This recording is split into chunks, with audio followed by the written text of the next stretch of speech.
Good evening. Welcome to day 3 of 12 days of Content Sharing Challenge. My name's Naeem, and today is day 3 of the 12-day challenge. Let's get straight into it, and I'll tell you a little bit more of the challenge later on.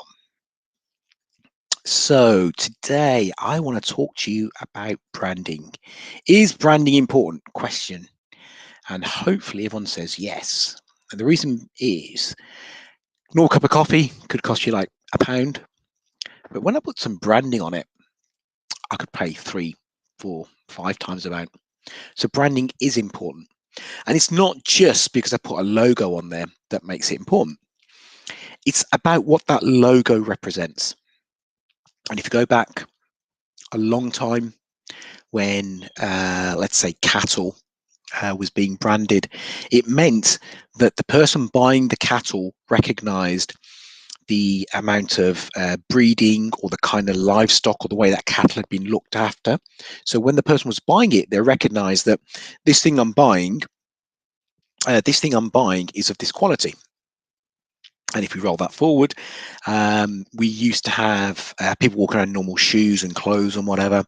And, you know, as brands like Adidas and Puma and Nike and whatever started making themselves more prominent in the 1910s, 1920s, 1930s, their branding became more prominent, and people recognized they were buying shoes made by a certain brand. And that brand, it represented all the things that that company would do in terms of the quality of the product, the care of the manufacturing, maybe the technique, whatever. And that was what the people who were buying that brand were buying. They weren't just buying the logo, they were buying the whole thing associated with that brand. And for that reason, when we say your brand is what people say about you when you're not there, or what people associate with you when you're buying a product, that's what it really means. You know, if we buy a certain type of clothing, or if we buy a certain product to consume, we know maybe it's been sensibly sourced, or ethically produced, or whatever that brand is trying to portray. We recognize all the things behind it, and then we're buying into that brand at the same time. And that's why people are willing to pay a bit more money for your brand, because they recognize all those things. And when you've got a product is something specific. You know, you could have a product that you buy. You know, I've got a golf ball here on my table. You could buy a golf ball. That would be a specific product. But if they then went out and bought that particular brand, there's a time when I bought lots of Nike products, and I bought lots of Nike golf gear, and people would laugh at me and say, Nike aren't the best products out there. Nike aren't the best golfing manufacturer. Why do you buy Nike products? I bought Nike products because I wanted to be associated with Nike. I wanted people who looked at me and knew that Naeem is about, likes the Nike brand, and I was associating my brand with the Nike brand, and that's what I was trying to do. So the brand also, not only does it say, not only is it that I'm buying the brand because of the quality or the product I'm buying, I'm also often buying a brand because I want to associate my personal brand with that brand, and for me, it says to someone who's looking at me, I'm trying to say to them, yeah, I am associated with this brand. This is kind of standard that I look at. And the difference between a product and a brand is, a brand is lots of things around a specific product. The manufacturing talked about, the features, the way it's been manufactured, the services, all those things. So a brand is a bigger thing than a specific product. And which is right? Is it right to have a brand like John Lewis? Is it right to have a brand like Primark? I guess the important thing is that if I went to Primark and I expected to see a £300 handbag, I'd be surprised. I'd be surprised to see it, because Primark I wouldn't associate with that. And the same way, if I went to John Lewis and I expected to see a £2.99 t-shirt for my kid, again, I wouldn't see that. So which is right? Well, they're both right. The important thing is, when you pick a brand and you decide to be a certain type of brand, then you've got to stick to what that brand is. Because I would go to your business, I'd go to buy from you because I assume, based on how you've branded yourself up, that is the kind of product or service I'm going to get when I buy your brand. And so for that reason, neither is right or wrong. But the important thing that both of these two retailers have done is that they've ensured that their branding and the product and service you buy for them are consistent. And that's the important thing to do here. And in terms of what goes into a brand, there's typically 4 things that go into a brand. And these are sort of internal and external.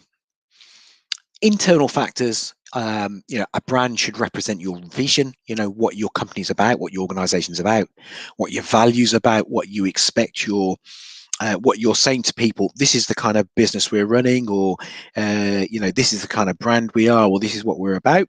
So your brand internally should be trying to portray its vision and its values out to the audience, to the potential customers.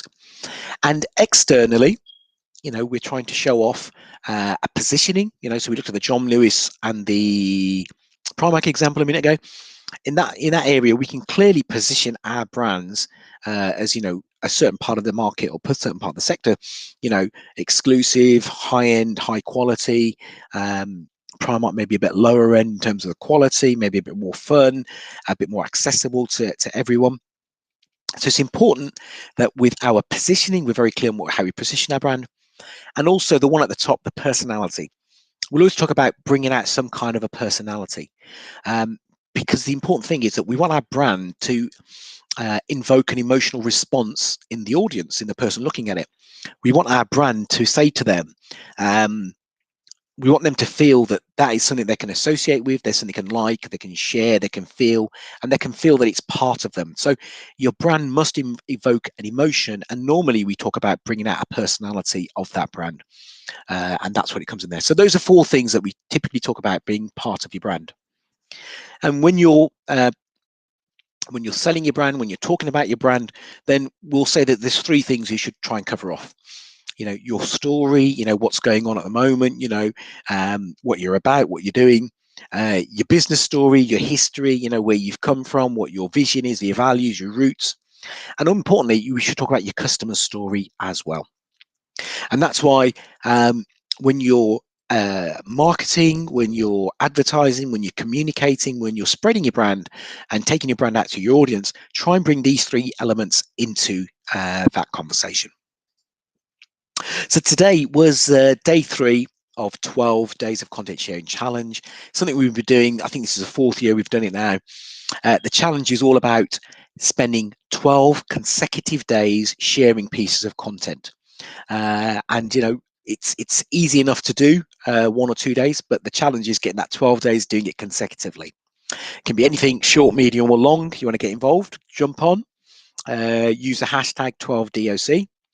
The challenge is to do 12 consecutive days without stopping in between, and that gets you into the habit of posting regularly, and also trying to get your audience into the habit of consuming your content.